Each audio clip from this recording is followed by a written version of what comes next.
네, 배당 소득을 다른 소득에 포함하지 않고 따로 떼어내 세금을 매기되 최고 세율을 당초 정부가 발표한 35%에서 25%로 낮추기로 했다는 소식에 고배당 ETF에 자금이 몰리고 있습니다. 금융지주와 증권주도 최고 세율 인하 혜택을 받을 것이라는 분석이 많은데요. 하지만 배당소득 최고 세율 인하에는 걸림돌도 많습니다. 어떤 쟁점들이 있는지 두 분과 얘기 나눠보겠습니다. 오문성 한양여대 세무회계학과 교수 박석현 우리은행 WM그룹 부부장 나오셨습니다. 어서 오십시오. 네, 안녕하십니까. 배당소득세 최고 세율, 배당을 원래 이자와 배당 합해서 지금 세금을 매기고 있는데 따로 분리해서 세금을 매기고 세율을 당초 정부는 최고 세율입니다. 35%를 매기로 한 걸 지금 뭐 25%로 낮춰보자. 당, 여당, 대통령실, 정부 이렇게 지금 얘기가 깊이 오고 갔습니다. 원래 35%로 발표했는데 왜 35% 최고 세율로는 배당을 확대할 요인이 안 될까요? 아무래도 좀 작겠죠. 그러니까 우리나라 상속세가 한 뭐 앞에도 이렇게 전문가가 계시지만 네. 뭐 30억 이상 그에는 한 50% 상속세가 매겨지게 되고요. 예. 그리고 이제 최대 주주일 경우에는 할증도 적용하기 때문에 그러니까 그 주식 평가의 그 일정 기간 동안의 가격에 할증을 해서 그 가격을 산정하게 되고 네. 그렇게 되면 실질 상속세율은 65% 정도까지 이제 올라갈 수 있다고 하더라고요. 예. 뭐 이렇게 되다 보니까 뭐 기업 대주주 입장에서는 네. 이 가업을 상속할 때, 그러니까 주식을 상속할 때 인위적으로 뭐 불법은 아니겠지만 주가를 좀 끌어내리는 주가가 그런- 올라가는 게 조금 바람직하지 않다. 그렇죠. 대주주 그런- 입장에서. 맞습니다. 세금을 많이 내기 때문에 그런 효과가 발생하기 때문에 이런 부분들이 개인 투자자 입장에서 그걸 내역을 모르잖아요. 그렇죠. 그냥 뭐 당하는 수밖에 없는 상황이 생겨버리니까 예. 이런 거를 좀 배제시키기 위해서라도 배당 쪽으로 세율을 좀 낮춰주면 상속할 때 그렇게 안 하고 예. 배당을 통해서 꾸준히 하게 되면 그게 이제 자연스럽게 상속세 부담을 낮출 수 있는 요인이기 때문에 그런 부분들이 이제 긍정적인 요인으로 작동을 한다라고 볼 수 있을 것 같고요. 예. 최고세율을 조정하지 않는다 하더라도 분리과세만으로도 상당한 효과가 있습니다. 아, 이자와 합해서 종합소득이 합산하지 않고 분리과세 하는 것만으로도. 그렇죠. 왜냐하면 기존에 이제 이자 소득세를 2천만 원까지 냈던 사람은 2천만 원 이상에 대해서는 이자 소득세도 그렇고 배당 소득세도 그렇고 종합소득세에 들어가서 이제 50%에 가까운 세금을 내게 되는 거잖아요. 예. 근데 그게 이제 분리과세가 되게 되면 2천만 원까지 또 한 번에 낮은 세율을 적용을 받을 수가 있어서 일반 투자자들 입장에서는 분리과세만 해도 상당 부분 이제 긍정적인 효과를 생길 수가 있는데 예. 관건은 대주주가 배당을 적극적으로 해야 이런 풀도 넓어지고 효과가 많아지는데 배당을 안 하면 기존의 작은 풀에서의 효과이기 때문에 이렇게 크지가 않다는 거죠. 예. 그런데 이제 이 세율 조정을 해서 최고 세율을 35%에서 25%를 낮추게 된다면 예. 대주주 입장에서도 배당을 할 만하다, 늘릴 만하다라는 유인책이 될 수가 있고요. 예. 이런 부분들이 실질적으로는 그 배당 정책에 있어서 긍정적인 효과를 가져올 수가 있고요. 예. 얼마 전 상법 개정을 통해서 그 임원의 회사 충실 의무를 이제 회사에서 주주로 확대되지 않습니까? 그렇죠. 이 부분도 이 배당 정책이 이렇게 되다 보면 회사의 이사회 구성에 있어서 배당을 신경 쓰지 않을 수 없는 상황이 될 수가 있기 때문에 예. 두 가지 정책이 이제 같이 시너지를 낼 수 있다라고 볼 수 있을 것 같아요. 네.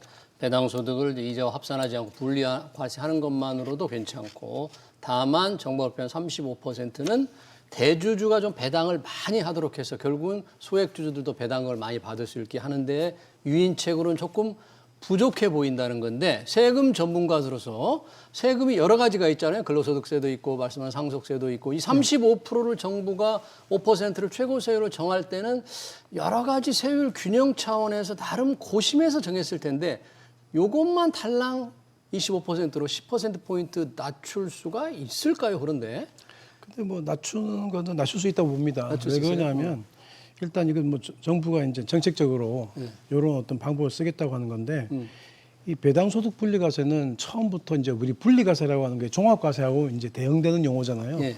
종합과세가 되면 실은 누진세율 구조에서 높은 세율이 적용되니까 분리과세를 해줬다는 얘기고 그다음에 이제 우리가 종합소득에 대한 기본 세율이 최고 세율이 45%입니다. 45%. 지방소득세까지 합치면 49.5가 되거든요. 예. 그러니까 이게 지금 그냥 놔두게 되면 예. 금융소득 종합과세로 가서 49.5를 적용받을 수 있는 것을 예. 여기서 지금 말하는 35%를 적용받으니까 예. 요 현재 현안이라 하더라도 예.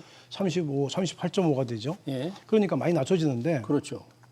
최근에 보니까 이제 이렇게 25%로 낮추자는 얘기가 나오는 것은 처음에 이제 이소영 의원이라고 하는 여자 국회의원분이 민주당. 예, 민주당 거기서 원래 25%를 처음에 생각했어요.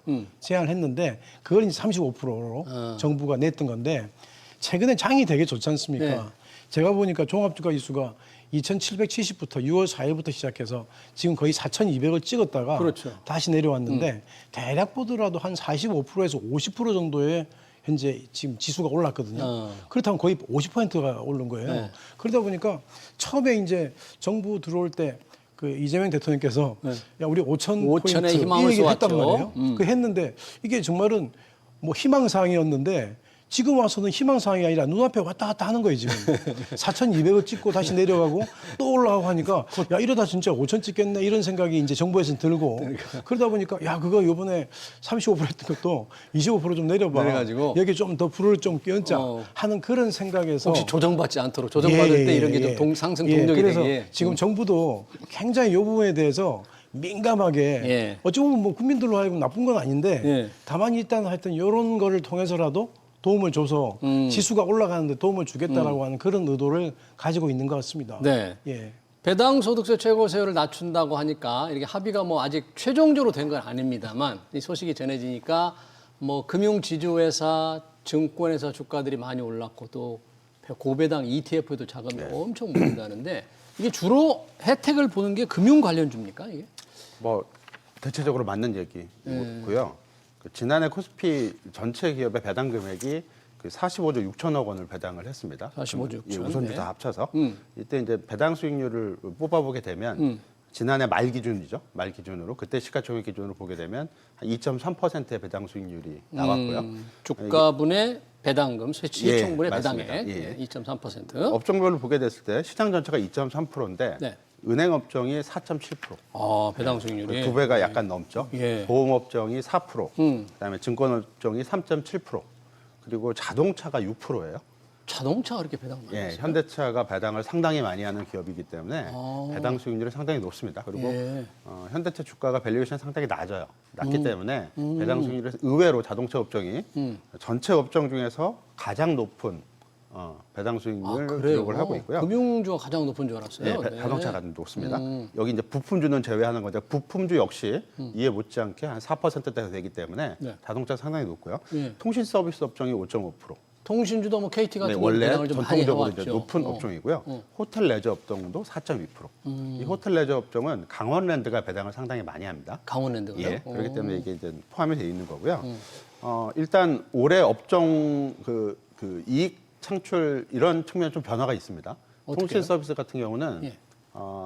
약간 보안 사태가 터져가지고 비용의 문제가 있기 이슈가. 때문에 네. 배당을 줄이겠다는 얘기를 했어요. 아, 비용이 그렇기 워낙 많이 때문에, 들어가니까. 올해만 작년만큼 나올지가 좀 의문시 되고 다만 이제 주가가 오르지 않아서 예. 배당 수익률은 크게 변하지는 않을 걸로 예상을 할 수 있을 것 배당을 같고요. 많이 기대했던 분들은 조금 실망하겠네요. 그런 네. 측면도 있습니다. 그리고 자동차 업종도 지금은 좀 개선이 됐지만 관세 때문에 약간 이익이 줄어든 측면이 있죠. 예. 그래서 이제 배당 성향을 더 높일지 이런 부분들은 좀 확인이 필요할 것 같고요. 네. 다만 좀 고려를 해야 될 부분은 작년에 45조 6천억을 코스피 기업이 배당을 했다고 그랬는데 예. 배당 성향이 한 27.1%를 기록을 했습니다. 27.1% 예, 전체 당기 순이익에서 순이익에서 배당을 배당. 얼마나 주느냐 그렇죠. 비율. 27%를 기록을 했습니다. 그때 당기 순이익이 168억 원, 8조 원이었고요. 네. 8조 원.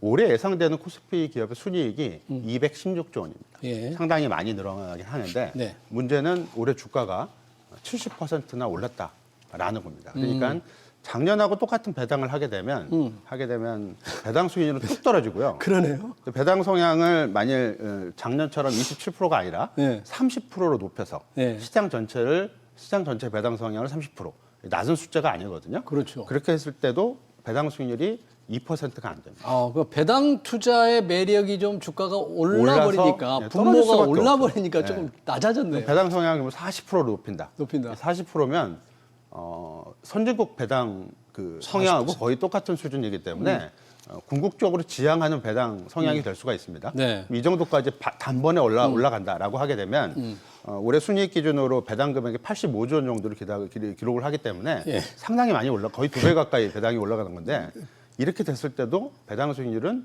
2.5%, 2.6%밖에 되지가 않아요. 그럴밖에 안 돼요. 주가가 그만큼 올라갔으니까 많이 분모가 올라갔어요. 커졌기 때문에 그렇습니다. 분자를 엄청 늘리지 않는 한 수익률이 이렇게 배당 수익이 낮다는 예, 얘기네요. 업종별로 물론 일부 업종은 시장 대비 상당히 높은 배당 수익률을 줄 수도 있겠지만 시장 전체의 배당 수익률에 대한 기대치는 그러네요. 정책 높지 때문에 뭐 예. 급격히 늘어날 것이다 이런 기대를 하기는 그러네요. 조금 숫자는 좀 약하다라고 볼 수 네, 있을 것 같습니다. 시청자들은 이 배당 수익률 그러니까 주가분의 시가총액분의 받는 배당 이 수익률이 은행 이자라든지 이런 거하고 비교할 수 있으니까 맞습니다. 굉장히 중요한 겁니다. 그렇게 생각보다 높지 않다는 건데 우선 최고 세율 지금 정부가 처음 낸 35%잖아요. 네.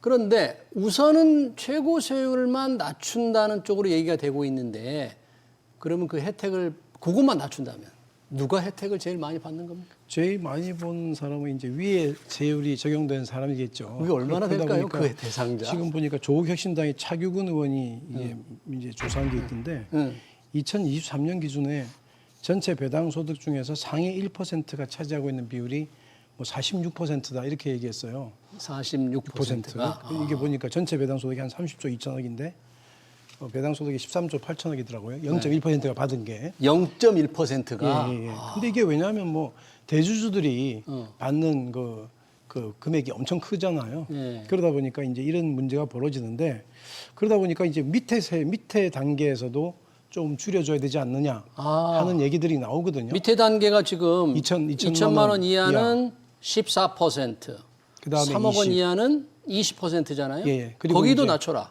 예, 거기도 이제 낮추는데 실은 중간 단계에 낮추자는 말은 아직 나온 게 없고 제일 마지막 단계에서 이게 14%를 9%로 낮추자 하는 그런 안이 하나 지금 그 양쪽에서 다 나갔어요. 민주당도 있고 국민의힘 의원이 네. 같이 이제 9%가 나갔는데 예. 제가 보니까 이제 일단은 이 배당 소득에 대해서 굉장히 상위 아주 작은 부분이 많은 그 혜택을 보는 거는 제가 볼 때는 어쩔 수 없는 구조다. 이 구조가. 0.1%가 배당의 46%를 가져. 절반을 가져. 0.1%면 그렇습니다. 극소수인데. 예, 그러니까요. 이번에도 뭐 감액 배당 얘기 나올 때도 우리 메리츠증권의 조정호 회장이 거의 뭐 4천억을 배당 받는데 세금 실제로 2천억 내야 되는데 안 냈다는 거 아니에요? 전체 한 푼도. 뭐 그런데 이건 어찌 보면 어쩔 수 없는 거고 예. 다만 이 부분에 대해서 만약에 문제가 된다 그러면 예. 밑에 부분도 건드릴 수 있는 여지는 있는데 예. 다만 이제 마지막 단계를 14%로 한 것은 우리가 원천징수세율을 고려해가지고 예. 그렇게 만들어 놓은 거거든요. 그러다 보니까 그걸 많이 건드리게 되면 상당히 시스템이 이제 많이 복잡하게 느끼고 은행 여기- 이자 받은 그 2천만 원 이하도 지금 14%니까 그렇습니다. 14%라는 거기도 게 낮춰달라 이런 요구가 이자 있잖아요. 소득 뭐 이런 배당 소득에 대해 전부가 14%가 이제 기본적으로 돼 있는데 근데 낮춰야 되는 거 아닙니까? 왜 최고 세율만 낮추는 겁니까? 아니 그러니까 이 부분이 이제 얘기가 되는데 그 부분이 이제 9%로 얘기가 나와 있는 거죠. 배당 조금 받는 사람 전 국민의 90% 이상은 배당을 조금밖에 못 받잖아요. 그래서 저는 이제 이런 부분들은 저는 생각에는 이게 이제 대주주의 이 어떤 배당에 대한 어떤 권한을 들고 있는 강한 힘은 대주주한테 있잖아요. 그렇죠. 대주주가 안 하면 못 하는 거예요, 실은. 그래서 대주주가 현재 지금 이렇게 많은 혜택을 보게 되면 자기들은 아까도 말씀하셨지만 요런 거를 받아가지고 차근차근 모아서 나중에 이제 상속세 낼 때 도움이 되겠다라고 생각하는 대주주들이 많을 거고요. 네. 그래서 이런 부분들은 조금 할 때 어쩔 수 없는 상황도 있다. 알겠습니다. 예, 이렇게 저는 보입니다. 지금 배당소득세를 이제 배당소득을 분리해서 과세하고 세율을 낮춘다고 할 경우 조건이 있더라고요. 아무 기업에 해당하는 게 아니잖아요. 예. 배당 요건 상당히 조금 까다롭게 보이던데 그 조건이 어느 정도인지 그 조건을 충족시킬 수 있는 기업이 많이 있을까요? 그 조건이 어때요? 조건이 상당히 복잡합니다. 그래서 복잡해요? 외우기도 어렵고 그래서 적어놓은 걸 이렇게 보고 말씀을 드려야 되는데 네, 좀 쉽게 만들지. 왜 이렇게 배당 어렵게 성향이 40% 이상. 그러니까 40% 예, 이상. 순이익 중에 한 40%를 배당을 하는 회사 조건에 무조건 들어가고요. 40%. 뭐 이 정도 회사는 무조건 들어가야 될 것 같아요. 제가 생각해도. 그런 회사가 많지 않죠. 예, 거의 별로 없기 때문에. 근데 이게 안 되면 배당 성향이 좀 낮더라도, 그러니까 25% 정도 배당 성향 그 이상을 하고 직전 3년 평균 대비 배당금이 5%가 늘어나는 회사. 그러니까 배당 성향이 좀 낮더라도 3년 평균 대비 배당금을 5% 늘리는 정책 결정을 하게 되면 기업이 이 배당 요건, 이 배당 분리과세 이거의 요건에 맞는 기업으로 지정을 해주겠다라는 거예요. 근데 그럼 저희 대상 기업이 그렇게 많지 않을 것 같다면. 맞습니다. 되게 이제 까다롭기 때문에 예.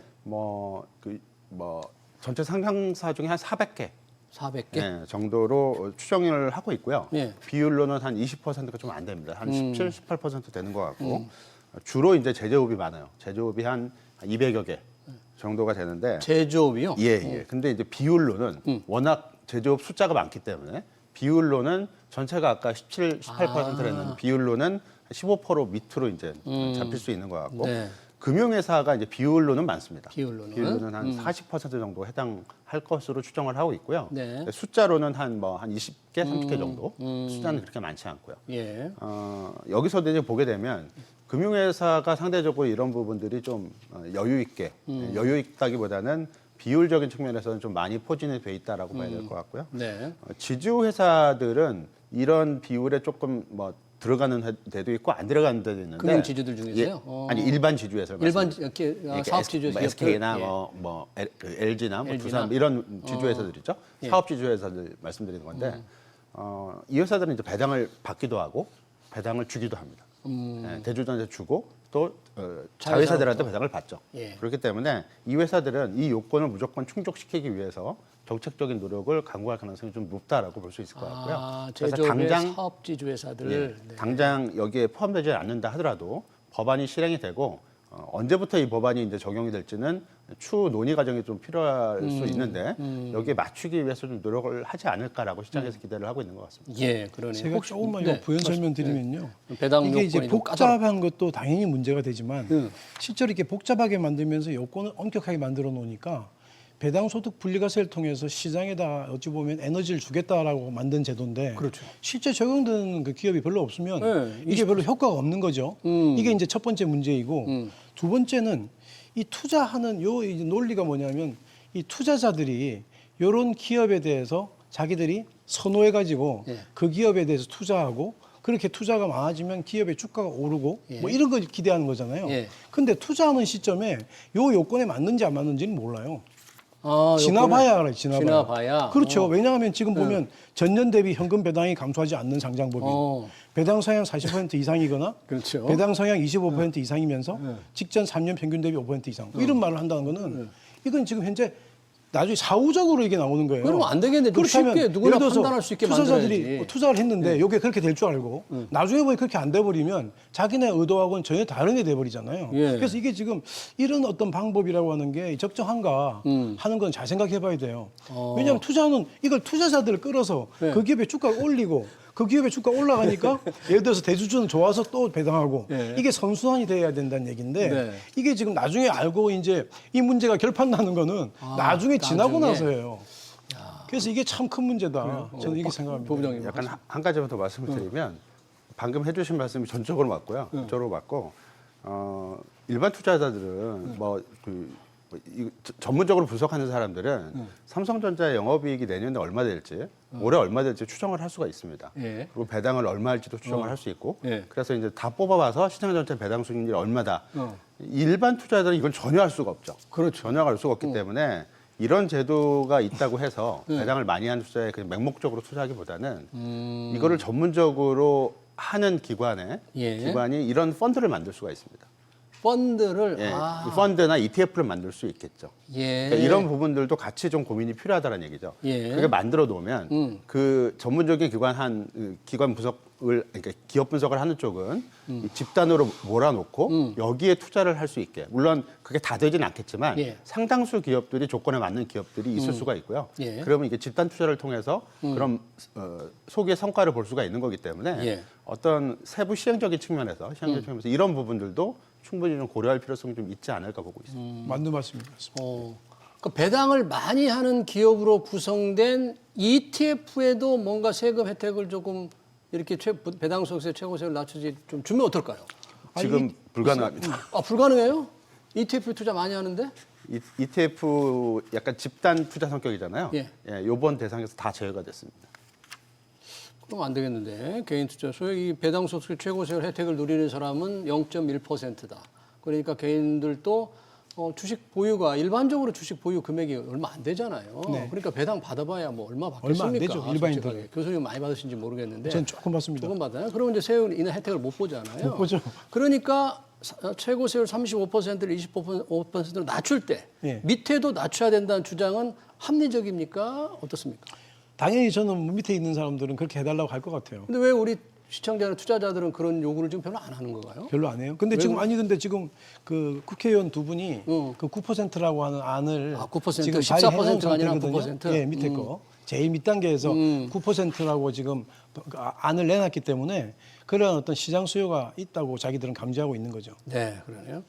이 배당 확대가 여튼 시장의 지금 상승 동력 중에 하나라는데 일부 전문가는 그렇게 주장합니다. 테슬라나 아마존은 뭐 배당한 적이 없는데 주가는 정말 어마무시하게 올랐다. 이게 배당 확대가 정말 주가 상승 동력이냐 이런 뭐 얘기도 좀 있습니다만 혹시 부장님 어떻게 보세요? 분명히 있죠. 있어요? 있는데 이런 정책을 하면 우리나라가 곧 미국처럼 주가 리레이팅, 재평가가 되는 것처럼 생각할 수 있는데 그거는 상당히 성급한 생각이다라고 볼 수 있을 것 같고요. 예. 그러니까 이제 정부가 하는 정책의 목표는 이게 뭐 배당을 많이 주고 세금을 줄여줘서 총수요를 진작시키겠다 이건 아니에요. 물론 그런 효과도 있겠지만 그거보다는 이 배당 정책을 통해서 기업의 자본 정책, 자본 관리의 효율성을 추구를 하게 되면 예. 이런 부분들이 주식시장의 재평가로 연결이 되고 그리고 투자자들이 주식시장으로 더 많이 이제 들어와서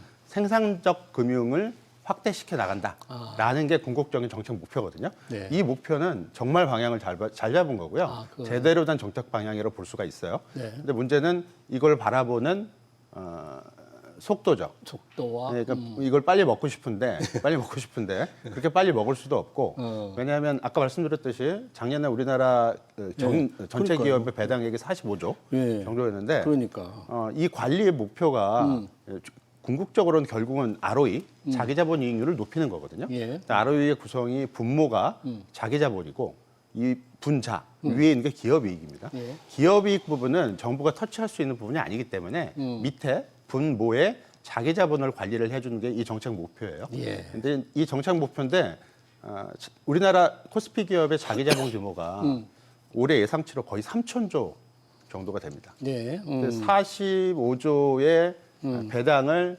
얼마나 늘릴 수 있을지. 그래서 이게 미치는 3,000조에 미치는 영향이 얼마나 될지. 1년이나 1, 2년 갖고는 안 되는 문제고요. 너무 성급하게 투자자는 생각하지 마라. 자사주 매입 소각도 역시 마찬가지입니다. 네, 지금 제가 그걸 물어보려고 그랬어요. 이게 지금 분모 자기 자본 얘기를 했으니까 관련된 게 이게 자사주, 기업이 가지고 있는 자기 회사 주식, 또 이게 자기 자본과 상당히 관련이 깊잖아요. 지금 상법 3자 개정에서 기업이 가지고 있는 자기 회사 주식은 다 태워 없애라. 소각을 의무화해라. 그러니까 기업들은 나 쓸모가 있어 필요한데 이거 없애라고 하면 의무화하면 되겠느냐 반대가 굉장히 많거든요. 혹시 교수님은 이 부분은 이 자기 자사주라는 게 자기 주식인데요. 보통 이제 기업들이 자사주를 취득할 때 보면 대부분은 이제 주가가 너무 낮았을 때 자기들 생각에 우리 회사 주가가 이 정도는 아닌데 할 때 주가 부양 목적으로 많이 자사주를 취득하고요. 이 자사주를 취득하고 나면 그 다음부터는 이제 소각을 하든지 다시 팔아버리는 처분하는. 우리가 보통 뭐 회계적으로도 자기 주식 처분 이익 뭐 이런 것도 나오거든요. 근데 이게 지금 자사주라고 하는 게 그런 목적으로 또 쓰고 그 다음에 또 자기 주식을 쌓아놨다가 나중에 이제 나름 경영권 방어 기업들이 요구하는 뭐 게 이런 것들도 그거죠. 쓰거든요. 예. 근데 저는 이제 뭐 여러 가지 이유 때문에 자사주를 소화하게 되면 우리가 보통 EPS가 커집니다. 당연히. 그러다 보니까 주당 기업의 순이익. 그 기업의 가치가 커지는데 그러다 보니까 이제 자사주 소각을 강제로 하라고 하는 건데 저는 여기에 대해서는 좀 잘못된 것이다. 어, 강제 소각을 하는 나라가 거의 없어요, 전 세계적으로. 전 세계적으로? 거기에 왜냐하면 자사주라고 하는 것은 자사주를 취득해서 내가 소각할 건지 처분할 건지는 그 기업의 개인적인 판단입니다. 판단이고 그것이 이제 다만 자사주 소각을 통해서 그 기업의 주가가 올라갈 수 있다라고 하는 가능성은 분명히 있지만 그 부분을 정부가 이걸 가지고 너 반드시 반드시 소각해버려. 소각해라. 그렇게 하는 것은 정말은 참 보기 드문 사례이고요. 아, 그래요? 예, 또 하나는 이 자사주에 대해서 그 정도까지 강한 집착을 보이는 정부가 저는 이 말은 여러 번 했어요. 다른 데 가서. 아, 그래요? 그래서 이 파이낸스 하는 분들한테도 이게 지금 자사주 소각이라고 하는 게 당연히 기업 가치 EPS가 올라가니까 네. 커지는 건 좋은데 그게 왜냐하면 가중 평균 유통 보통 지수라고 해서 하는데 네. 여튼 하여튼 의무화하는 거는 의무화하는 별로 건 좀 문제가 있다. 바람직하지 않다고 보신다는 주장이고 예, 예, 예. 마지막으로 박석현 부부장께 여쭤봐야 될 것 같은데 여튼 자사주사 의무화가 지금 여당 주장대로 이게 통과가 된다면 이게 주가 상승을 기대할 수 있을 것이다. 라고 이제 우리가 미리 생각해 볼 수 있잖아요. 그러면 자사주를 많이 가지고 있어서 저게 소각이 되면 좀 괜찮은 주가가 올라갈 수 있는 업종이라든지 분야는 어디가 있을까? 이런 좀 궁금증이 드는데 혹시 어떤 게 있을까요? 업종보다도 따로 이제 없고요. 뭐 기업들이 조금 논의되고 있는, 그러니까 얘기가 되고 있는 기업들이 좀 있어요. 뭐 잘 알려졌다시피 삼성전자는 주기적으로, 뭐 주기적이라기보다는 상당히 이제 빈번하게 기업 이익이 많이 나면 주가 부양 목적으로 자사주 매입을 하고 예. 이걸 일정 기간 이후에 상당 부분은 소각을 시킵니다. 물론 그 임직원들에 대한 어떤 그 보상금 차원에서 보상금. 자사주를 활용하기도 네. 하지만 대부분은 다 이제 삼성전자는 소각을 한다라고 볼 수 있을 것 같고 최근에 이제 KB금융주주 그리고 네. 네이버 이런 회사들이 자사주 소각을 좀 적극적으로 발표를 하고 있는 것 같고요. 예. 이 밖에도 소각까지는 아니지만 보유를 자사주를 많이 보유하고 있는 기업들이 있습니다. 그러니까 언론에 많이 오르내리고 있는 기업들이 예. 신영증권이나 롯데지주, 뭐 예. SK, 뭐 미래에셋생명, KCC 이런 기업들이 자사주 보유 비율이 좀 높은 기업들이라고 얘기가 나오고 있고요. 아무래도 많이 가지고 있어서 소각을 의무화하는 법이 통과된다면 이제 소각을 시켜야 되니까. 그렇죠. 근데 이게 소각이 될지 안 될지는 나중에. 법안인데. 그렇죠. 왜냐하면 이게 자사주 갖고 있는 목적이 경영권 방어 목적일 수도 있고 여러 목적일 수가 있기 때문에 오히려 이제 이번 법안에서 좀 주목이 되는 부분은 그 부분이에요. 뭐 소각이 이거는 참 논쟁적입니다. 상당히 말씀해 주셨듯이 이거를 정말 법적으로 하는 나라는 아예 없기 때문에 네. 하는 게 맞느냐라는 논란도 분명히 있는 거고요. 그거보다는 처분 계획을 공시를 하라라는 법은 효과적인 법인 것 같습니다. 왜 기업들이 자사주를 갖고 있는지의 목적을 밝혀야 되는 거니까요. 네. 그리고 한 가지 이제 업종, 제약 바이오 업종이 오늘도 좀 많이 뜨고 있고, 그리고 최근에 좀 오르고 있는데 자사주 소각하고 좀 관련이 있을 수가 있습니다. 그래요? 네, 근데 이런 업종 측면에서는 많이 얘기가 나오고 있는 게 이제 제약 바이오 업종 정도로 볼 수 있을 것 같습니다. 네, 배당소득세 최고 세율 인하 그리고 자사주 의무 소각까지 관련 얘기 여기서 마쳐야 될 것 같습니다. 지금까지 오문성 한양여대 세무회계학과 교수 박석현 우리은행 WM그룹 부부장이었습니다. 고맙습니다.